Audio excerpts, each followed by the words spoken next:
खड़ा हुआ था।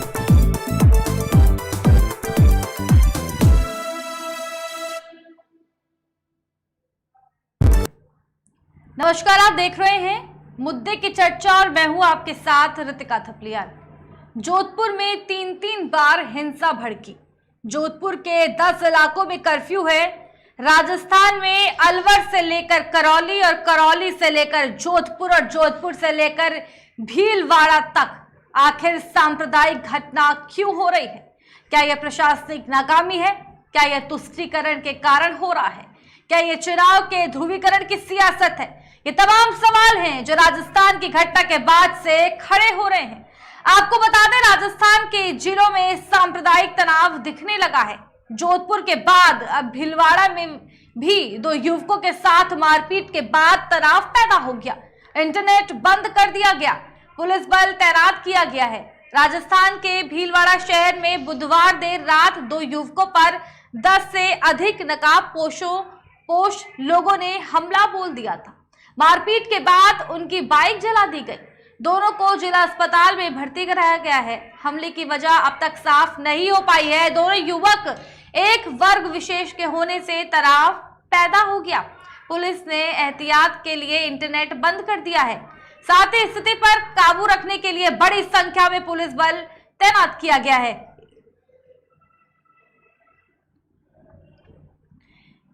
इसी के साथ हमारे साथ तमाम मेहमान यहाँ पर मौजूद है। आइए उनसे आपको रूबरू कराएंगे। हमारे साथ भारतीय जनता पार्टी से के अवस्थी जी इस वक्त जुड़ रहे हैं। आपका स्वागत है हमारे साथ इस खास कार्यक्रम में जुड़ने के लिए। कांग्रेस पार्टी से दीप चंद्र राठौर इस वक्त हमारे साथ में जुड़ रहे हैं। आपका स्वागत हमारे साथ इस खास कार्यक्रम में जुड़ने के लिए। आम आदमी पार्टी से हमारे साथ में राजेश यादव जुड़ रहे हैं। आपका भी स्वागत हमारे साथ इस खास कार्यक्रम में जुड़ने के लिए। दिलीप यशवर्धन पॉलिटिकल एनालिस्ट हमारे साथ में जुड़ रहे हैं। आपका भी स्वागत। तारिक खान समाजवादी पार्टी से हमारे साथ में जुड़ रहे हैं। सबसे पहले कृष्णकांत अवस्थी जी, आपके पास में इसी बड़े सवाल के साथ में आ रही हूँ। सुलगते राजस्थान को किस तरीके से देख रही है भारतीय जनता पार्टी? वहीं अगर अशोक गहलोत की बात की जाए, राजस्थान की जो सरकार है वो जो लगातार राजस्थान में 3 घटनाएं लगातार हो रही हैं, उसका जो ठीकरा है भारतीय जनता पार्टी पर साफ तौर पर फोड़ रहे हैं। के अवस्थी जी बीजेपी से।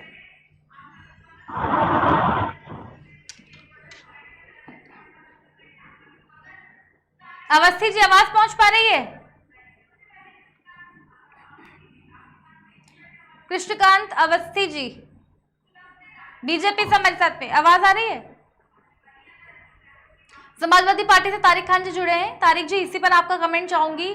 सुलगते राजस्थान के ऊपर जो है अशोक गहलोत का साफ तौर पर कहना है कि भारतीय जनता पार्टी के ऊपर कहीं ना कहीं वो जो ठीकरा इसका फोड़ रहे हैं। उनका कहना है कि सुनियोजित जो है आक्रमण कहीं ना कहीं ये किया गया है क्योंकि आगामी चुनाव है राजस्थान में। समाजवादी पार्टी क्या कहेगी इसको लेकर के? राजस्थान पर एक कमेंट आपका। देखिए, जो राजस्थान में 3 जिलों में हुआ उसके लिए पूरी तरीके से अगर स्टेट गवर्नमेंट अपना पल्ला झाड़ेगी या अपने आप को एकदम कहेगी कि हमसे कोई लेना देना नहीं है, तो मैं उस चीज के उस स्टैंड के साथ नहीं खड़ा होगा। क्योंकि रिस्पॉन्सिबिलिटी कहीं ना कहीं स्टेट गवर्नमेंट पे आएगी। लॉ एंड ऑर्डर सब्जेक्ट है स्टेट गवर्नमेंट का, तो उसको मेंटेन करना, कैसे मेंटेन करना है, ये भी आप ही को मैनेज करना है।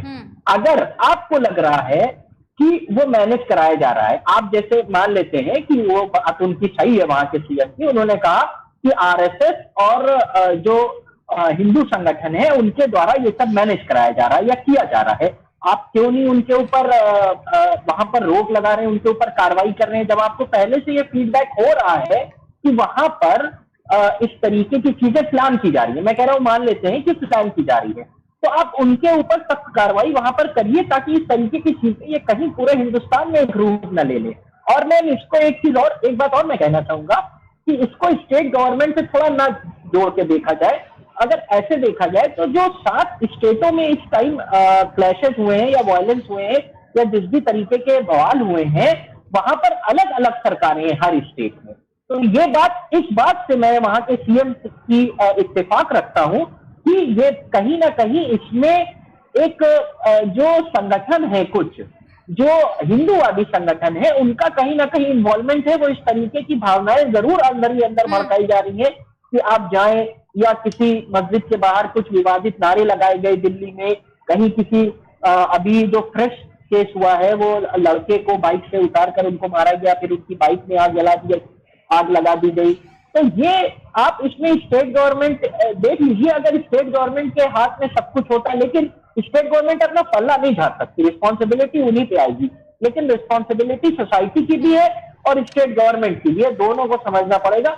मगर अगर सोसाइटी की रिस्पॉन्सिबिलिटी देखें तो उसको ये बात समझनी पड़ेगी। आप पैटर्न देखिए, जिन स्टेटों में हुआ है वहां पर हर स्टेट में, दिल्ली, मुंबई, गोवा, राजस्थान, मध्य प्रदेश, ठीक है, इन सब और गुजरात, इन सब स्टेटों में अलग अलग सरकारें, मिक्स सरकारें हैं, दिल्ली में कुछ और, यहाँ कुछ और, वहां कुछ और। तो इसको आप देखिए कि ये कहीं ना कहीं कोई और इसके पीछे है, और जिसको अगर स्टेट गवर्नमेंट को बिल्कुल बहुत ही तुरंत इस पे एक्शन लेना चाहिए और बहुत तेजी से इन चीजों को रोकना चाहिए जो जगह जगह इस तरीके के क्लैशेस हो रहे हैं। बिल्कुल। दूसरी बात, कांग्रेस पार्टी से सवाल लेंगे इसी को लेकर के। दीप चंद राठौर हमारे साथ में जुड़ चुके हैं, आवाज पहुंच पा रही है आप तक? आ रही है मैम। ठीक है, दीप चंद राठौर जी, सवाल यही है, कौन जला रहा है राजस्थान को? लगातार जो है राजस्थान में तनावपूर्ण स्थिति देखने को मिल रही है। कौन है जो लगातार 3-3 घटनाएं वहां पर हो गई, कौन जिम्मेदार है उसका? दीप चंद राठौर जी। पहले तो मैम आपका नाम बता दो मुझे। दीप चंद्र जी, रखिए अपनी बात। हाँ, मैं बोलना चाहूंगा, जिस तरह करौली और जोधपुर के अंदर हमने देखा कि जिस तरह के हालात थे, और अब उसके बाद भीलवाड़ा के अंदर भी इसी तरह के हालात हुए हैं, मैं उसकी कड़ी निंदा करता हूँ। चाहे वो हिंदू हो, मुस्लिम हो, सिख हो, ईसाई हो, चाहे वो बीजेपी का कार्यकर्ता हो या कांग्रेस पार्टी का कार्यकर्ता हो, अगर वो दंगा फैलाया हुआ पाया जाता है तो उस पर उचित कार्रवाई करेंगे। जिसने दंगा फैलाया या उसे उकसाना का काम करा, चाहे किसी भी समुदाय का हो, उस पर उचित कार्रवाई करेंगे। लेकिन मैं आपको एक बात बताना चाहूंगा कि जिस तरह 2014 के बाद जिस तरह की नफरत परोसी जा रही है, चाहे हिंदू मुस्लिम साथ खड़ा होना चाहते हैं, लेकिन तकलीफ किसको हो रही है? कांग्रेस पार्टी को कोई तकलीफ नहीं है, लेकिन भारतीय जनता पार्टी को तकलीफ है। मैं आपको बताना चाहूंगा कि आज सामाजिक सौहार्द, देश की एकता और अखंडता को बिगाड़ने का काम कौन कर रहा है? भारतीय जनता पार्टी। हमारा देश चलता है, देश को चलाएंगे 2 प्रतीक, तिरंगा और संविधान। तिरंगा 3 रंगों से बना हुआ है, उसमें भगवा भी है, उसमें हरा भी है, अमन सुकून का सफेद रंग भी है। अगर तीनों में से एक भी हट जाए तो ना तिरंगा हो सकता है, ना ही संविधान हो सकता है, ना ही हिंदुस्तान हो सकता है। लेकिन भारतीय जनता पार्टी की ने जब से 2014 के अंदर मोदी जी सरकार आई है, मैं बताना चाहूंगा स्पष्ट तौर से, जिस तरह मुस्लिम कट्टरवाद देश के लिए खतरनाक है, ठीक उसी तरह हिंदू कट्टरवाद भी देश के लिए बहुत खतरनाक है। आपने देखा होगा किस तरह इन्होंने करौली के अंदर खुद मंदिर तोड़ा, खुद इन्होंने हुड़दंग मचाया और नाम कांग्रेस पार्टी का करा। जोधपुर के अंदर भी इन्होंने वही कार्रवाई करी, सिर्फ एक झंडे के नाम पर इन्होंने दंगा फसाद करा। लेकिन कांग्रेस पार्टी ने वहां पर ना तो भाजपा, ना तो भगवा का झंडा रहने दिया, ना ही मुस्लिम का झंडा रहने दिया, वहां सिर्फ संविधान का झंडा लगाया, तिरंगा का झंडा लगाया। मैं भारतीय जनता पार्टी के 2 भी प्रवक्ताओं से पूछना चाहूंगा, वो तो बहुत अच्छी बात है, देश में झंडा जो है वो भारत का ही लगना चाहिए। आप इस बात को लेकर के जवाब दीजिए, झंडा किसका लगा किसका नहीं लगा। मैं ये सवाल आपसे नहीं पूछ रही हूँ दीपचंद राठौर जी, सवाल ये है कि आखिर राजस्थान क्यों जल रहा है?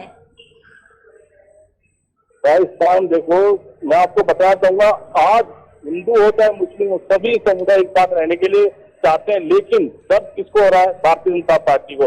जब चुनाव आते हैं यार, किस तरह चुनाव का माहौल बना रहे हैं, किस तरह ये चुनावी की तेज सजा रहे हैं, ये सिर्फ दंगे के ऊपर तेज सजा रहे हैं। फायदा अगर होता है तो भारतीय जनता पार्टी को फायदा होता है दंगे से, ना कि कांग्रेस पार्टी। कांग्रेस पार्टी तो ये चाहते कि देश के अंदर अमन रहे, लेकिन भारतीय जनता पार्टी के लोग ये नहीं चाहते कि जहाँ कांग्रेस पार्टी की सरकार है वहाँ दंगा फसाद कर रहे हैं, और 8 राज्यों में भी इनकी सरकार है, वहां पर इनसे लैंड ऑर्डर कंट्रोल नहीं हो पा रहा है।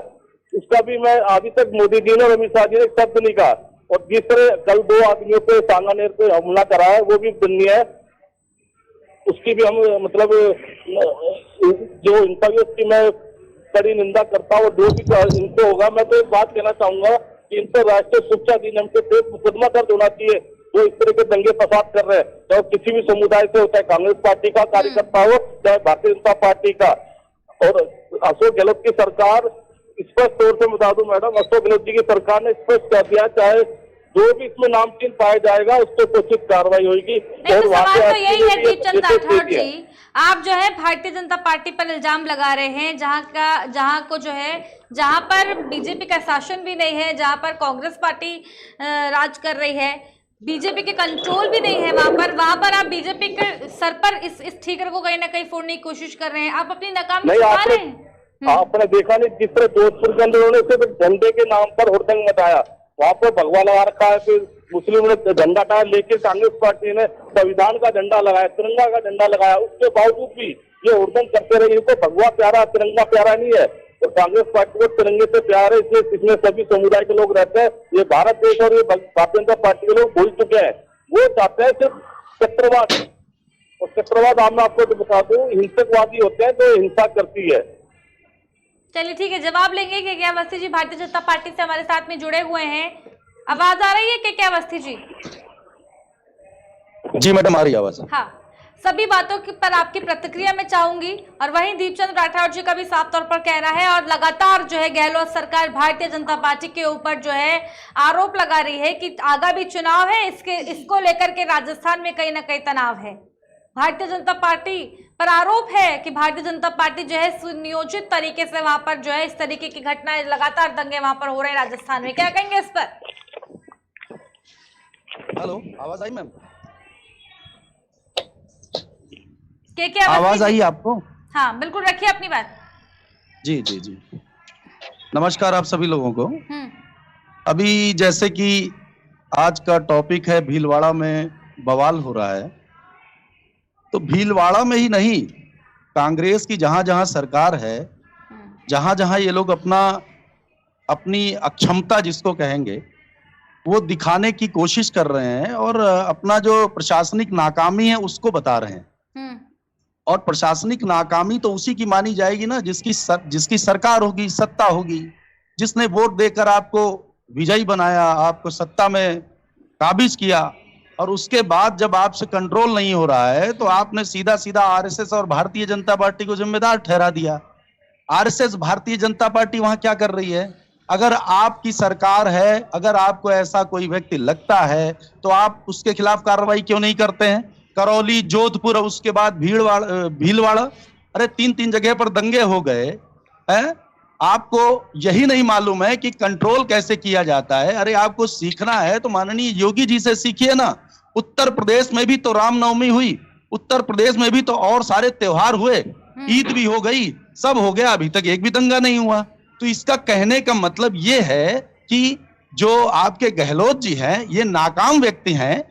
कांग्रेस पार्टी कंट्रोल नहीं कर सकती है किसी भी प्रदेश को। पहले देश के नाम पर जनता को गुमराह किया, अब तो प्रदेश भी नहीं संभाले जा रहे हैं, राज्य भी नहीं संभाले जा रहे हैं। तो ये नाकामी का सेहरा किसी दूसरे के ऊपर फोड़ने की जरूरत नहीं है। अपनी गिरहबान में झांकिए, वही है ना, नाच ना आवे आंगन टेढ़ा। अरे जब नाच ही नहीं पाते हो तो आंगन को क्यों दोष दे रहे हो? कहने का मतलब है आप पूरी तरीके से नाकाम हो चुके हो। अब वहां पर जब भारतीय जनता पार्टी की सरकार आएगी तो एक भी दंगा नहीं होगा, यह निश्चित रूप से नोट कर लीजिए। और आने वाला समय यही है, और उसका जीता जागता उदाहरण माननीय योगी जी ने दिखा दिया है अपने 5 साल के पिछले कार्यकाल में, और इधर जो अभी सत्ता हासिल किए।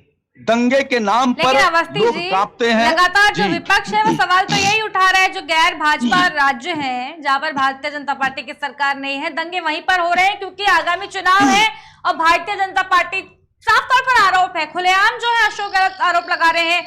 आरएसएस को भी इस पर कहीं ना कहीं घसीट दिया है। बीजेपी और आरएसएस के ऊपर साफ तौर पर इल्जाम है कि दोनों के दोनों मिलकर के करा रहे हैं, प्रायोजित है ये पूरा आक्रमण।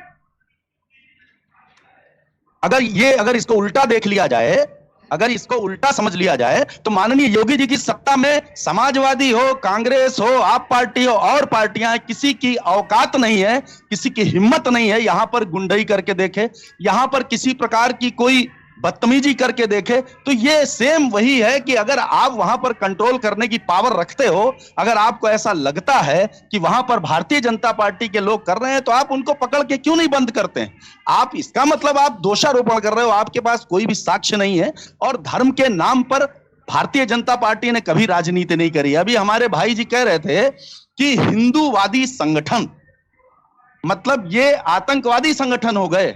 अरे शर्म आनी चाहिए। इस भारत देश में रहते हुए आप ऐसी बातें कह रहे हो। हिंदूवादी संगठन, अरे अगर हम हनुमान चालीसा पढ़ें, अगर हम रोड पर अपना जुलूस निकालें, अगर हम और अपने धर्म के कार्य करें, आप नमाज रोड पे पढ़ते हो।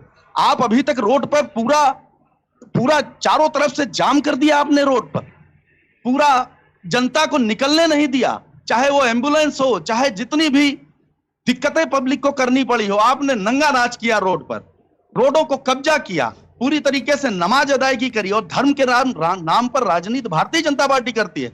अब धर्म के नाम पर राजनीति नहीं करती है, उसने सबको एक समान समझा है। उसने माइक अगर हटाने की बात करी है तो सबके लिए करी है, वो चाहे हिंदू हो चाहे मुसलमान हो। एक लिमिट भर आवाज आप रखेंगे, इसके अलावा माइक से आवाज नहीं आएगी। 20-20 माइक आप नहीं लगा सकते।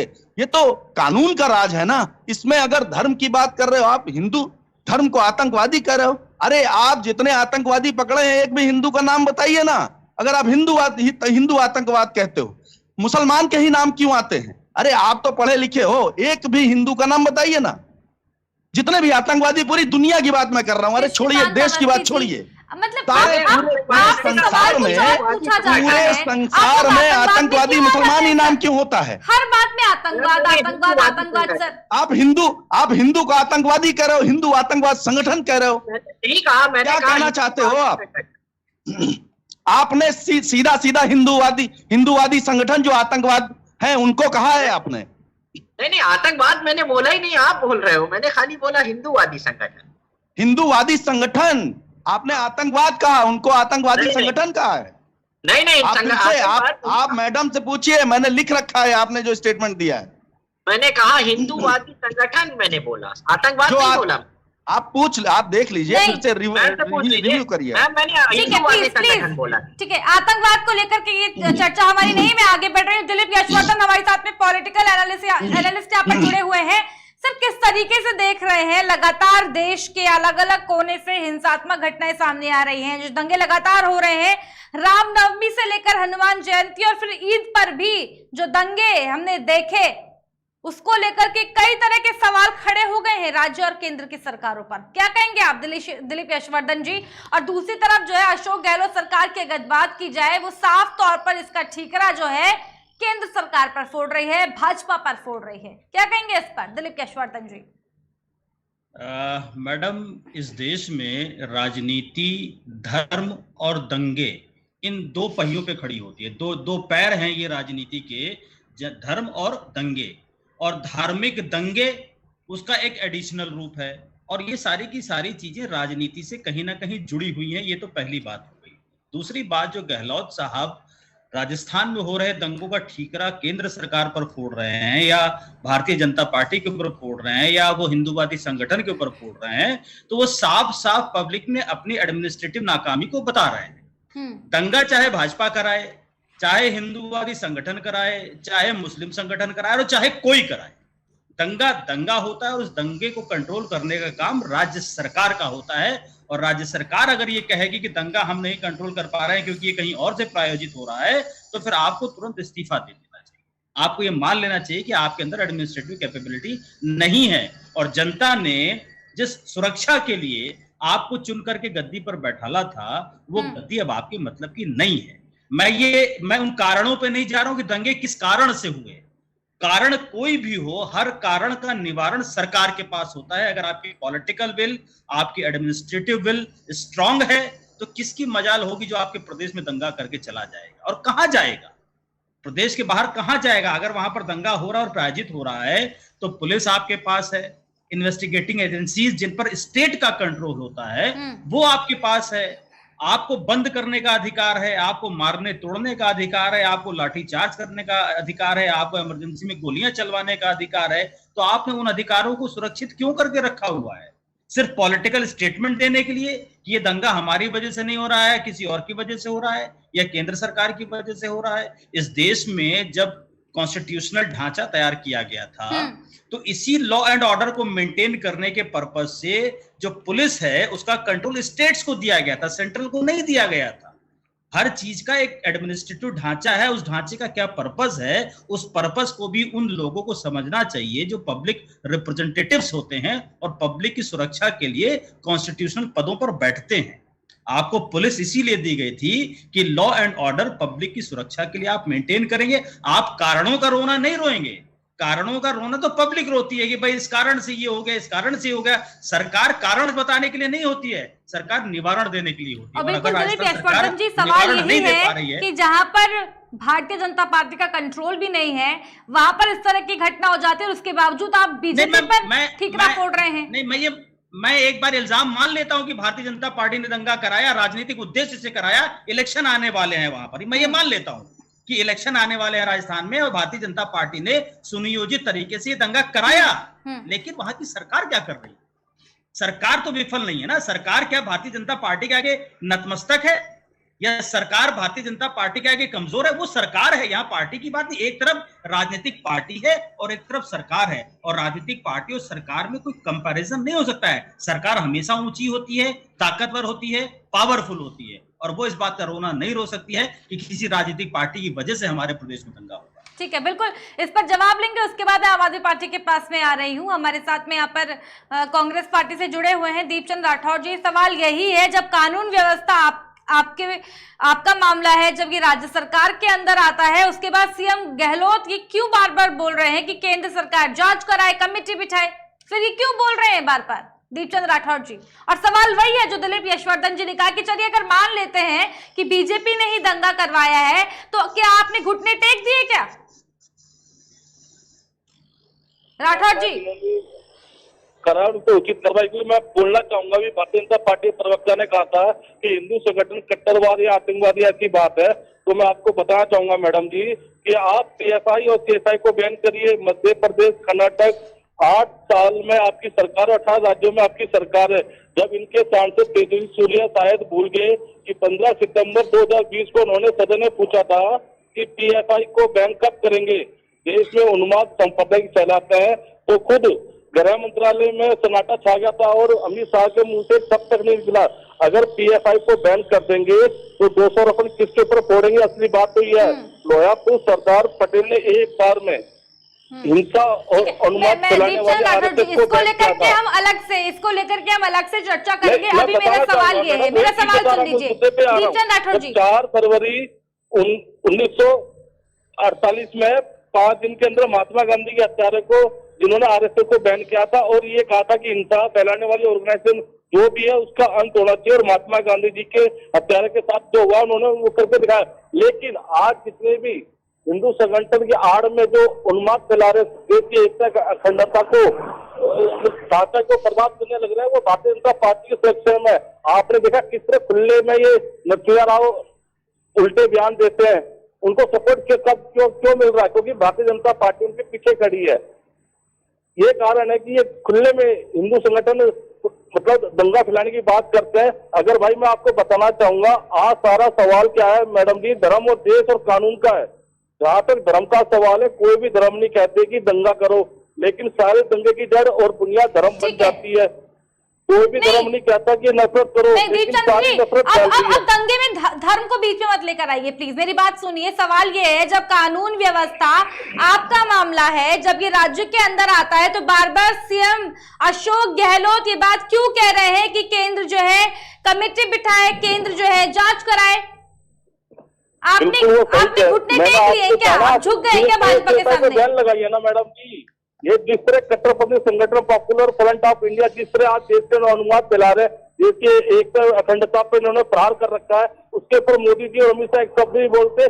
कांग्रेस पार्टी ये मांग करती है कि आप सरकार में बैठे उनके ऊपर तुरंत प्रभाव से एक्शन होना चाहिए, लेकिन ये नहीं करेंगे। और रही सरकार की बात, राजस्थान सरकार की, मैंने आपको पहले भी कहा था और अभी भी कह रहा हूँ, जिन्होंने भी ये इस तरह की कार्रवाई करी है हिंसा फैलाने की, उनको बख्शा नहीं जाएगा, उनको चिन्हित करके उन पर उचित कार्रवाई की जाएगी, चाहे वो बीजेपी का हो, चाहे कांग्रेस का हो, चाहे किसी भी सवाल तो वही है ना दीपचंद्र जी, जब लॉ एंड ऑर्डर आपके हाथ में है तो आप कड़ी कार्रवाई क्यों नहीं कर रहे हैं? कड़ी कार्रवाई करिए। आप क्यों हाथ पर हाथ धरे बैठे हुए हैं?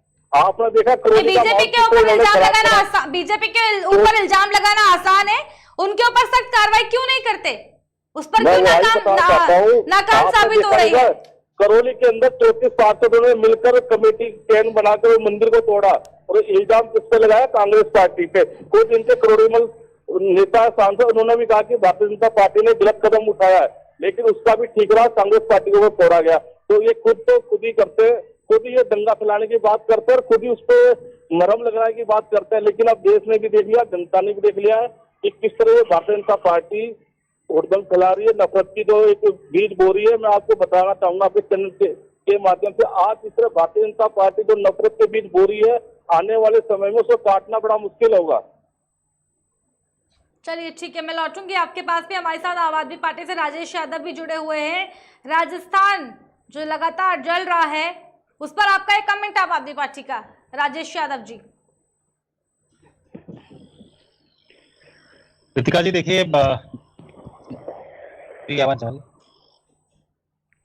रखिए अपनी बात। हाँ, मैं कह रहा था कि आवाज वापस कट रही है आपकी आवाज, रखिए। मैं कह रहा हूं कि दंगे होना बहुत ही दुखद है और गैर भाजपा शासित राज्यों में ऐसा लगता है कि दंगे होंगे, क्योंकि जिस तरह का माहौल दिखाई पड़ रहा है उससे ये साबित हो रहा है कि जहां पर दंगाई सरकार में नहीं है वहां पर दंगाई सरकार में आने के लिए दंगा करा रहे हैं, और जहां पर दंगाई सरकार में है वहां पर दंगे नहीं हो रहे हैं। आप देखें, उत्तर प्रदेश की बात अगर आप ले लें तो पिछली पूर्ववर्ती सरकार के समय भीषण दंगे हुए थे, लेकिन कोई रॉकेट साइंस नहीं लगा दिया वर्तमान मुख्यमंत्री ने दंगे को रोकने के लिए। कुछ लोग जो दंगे में शामिल थे वो सरकार में आ गए, दंगे रुक गए। तो बहुत सीधा सा, अगर जरा सा भी इसको सूक्ष्म तरीके से देखा जाए तो सत्ता पहले हासिल करने के लिए लोग जन सेवा करते थे, जनता के बीच में जाते थे, उनके लोगों की मदद करते थे, लोगों के लिए जीते मरते थे और तब चुनाव में आते थे। अब तो बड़ा आसान सा राजनीति पिछले 8-10 सालों से देखा जा रहा है कि दंगे करा दो, हिंदू मुसलमान करा दो, थोक के भाव में वोट ले जाओ। तो ये जो कल्चर जो डेवलप किया जा रहा है पॉलिटिक्स में, लेकिन मैं समझ रहा सवाल तो हूं वही है ना। कि लेकिन देखिए राजेश यादव जी, आप विपक्ष में रहकर के जो है भारतीय जनता पार्टी के ऊपर इल्जाम लगा रहे हैं, ठीक है, मान ले रहे हैं ना, ठीक है। दिलीप यशवर्धन जी ने कहा, जो पॉलिटिकल एनालिस्ट है, उन्होंने भी कहा कि चलिए मान लेते कि भारतीय जनता पार्टी ने करवाया, तो क्या राजस्थान की सरकार हाथ पर हाथ धरे बैठी हुई थी? क्या उनके पास लॉ एंड ऑर्डर नहीं है? क्यों नहीं कार्रवाई करी? पुलिस आपके पास में है, प्रशासन आपके पास में, फिर आप क्यों इंतजार कर रहे हैं कि कुछ और बड़ी घटना हो जाए वहां पर? 3 दंगे मजाक नहीं है। राजेश यादव सही जवाब आम आदमी पार्टी देती है। भारतीय जनता पार्टी का सही जवाब आम आदमी पार्टी के पास है। दीजिए जवाब। दिल्ली में जहांगीरपुरी में जिस व्यक्ति ने दंगा कराया, आम आदमी पार्टी ने उसको खोज के निकाला और वो आदमी भारतीय जनता पार्टी का आदमी था, अंसार नाम था उसका। और जब क्लियर हो गया कि वो अंसार भारतीय जनता पार्टी का व्यक्ति है, उनका सक्रिय कार्यकर्ता है, जो दंगे का मुख्य आरोपी है, तो सारी चर्चाएं बंद हो गई, सारी डिबेट खत्म हो गई। तो सवाल ये है कि आप इतनी शिद्दत से भारतीय जनता पार्टी पर आरोप आप लगा सकते हैं, आराम से लगा सकते हैं, लेकिन खोज करके निकाल करके पब्लिक के बीच में रख देना ये एक दूसरी बात होती है और आरोप लगा देना दूसरी बात होती है। तो मैं नहीं समझता कि कांग्रेस पार्टी में अब वो चीजें बची हुई हैं कि वो ऐसे हालात में ऐसी चीजों को कंट्रोल करने की स्थिति में उनके पास नेता बचे हुए हों या उनके लोग इस तरह की क्षमता रखते हों जो इन लोगों को जवाब दे सकें। मैं सीधी सी बात ये कर रहा हूं कि ये बिल्कुल देशद्रोह है और जहां भी दंगाई दंगा करवा रहे हैं, निश्चित तौर पर उनको भारत देश से रंच मात्र भी प्रेम नहीं है, उनको भारतवासियों से रंच मात्र भी प्रेम नहीं है।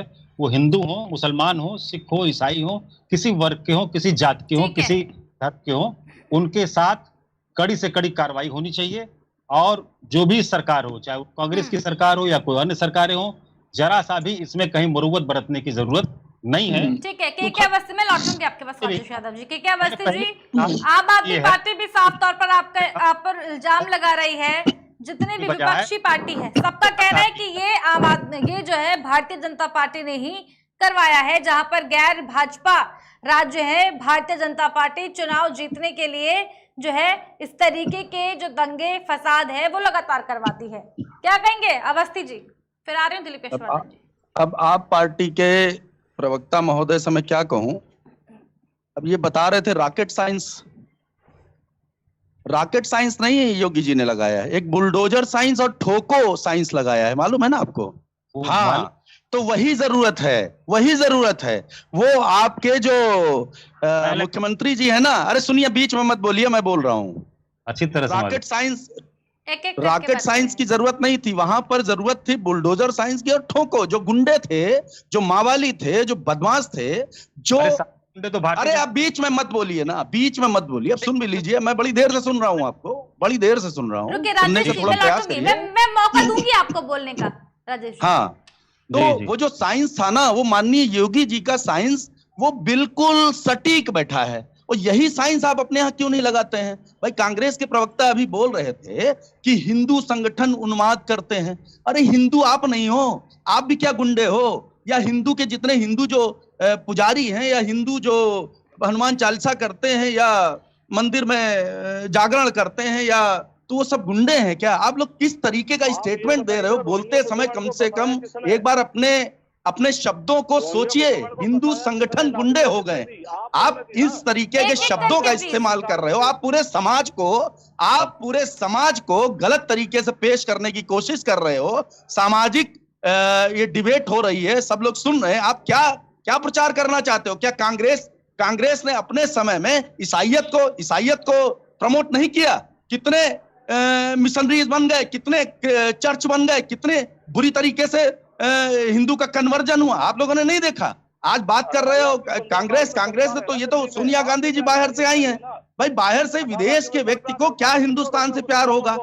दूसरी बात मैं बता देता, सुनिए मैडम के अवस्थी जी, ये मुद्दा नहीं है कि सोनिया गांधी कहां से है कहां से नहीं। प्लीज आप लोग मुद्दे को भटका देते हैं सब लोग। प्लीज तारिक खान जी रखिए अपनी बात। ठीक है, रुकिए एक मिनट कृष्णकांत अवस्थी जी, मैं लौटूंगी आपके पास। तारिक जी रखिए अपनी बात 1 मिनट में।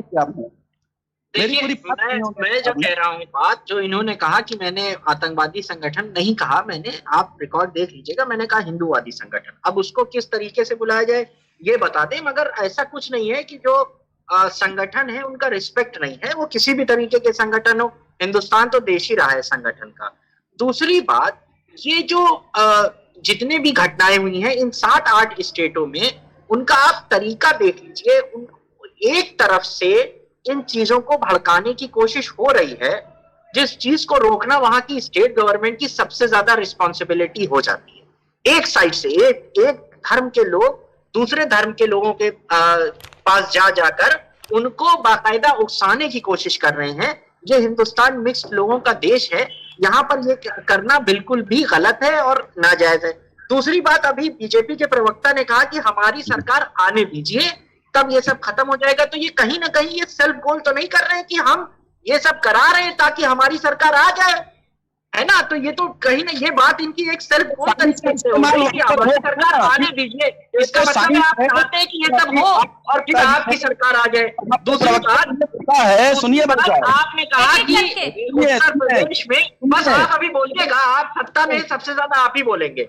आपने कहा कि उत्तर प्रदेश में गुंडाई करना लोगों ने बंद कर दिया, तो इसी साइंस की जरूरत है। आप क्यों नहीं करवाते हो? कांग्रेस पार्टी अगर हिंदू संगठन वहां कर रहे हैं, क्यों नहीं आप उनको बंद करते हो? क्यों नहीं आप उनका इनकाउंटर करा देते हो? क्यों नहीं उनको? मैं कहता हूँ नहीं, एनकाउंटर की जरूरत नहीं है। ये संविधान से चलेगा देश, कानून से चलेगा।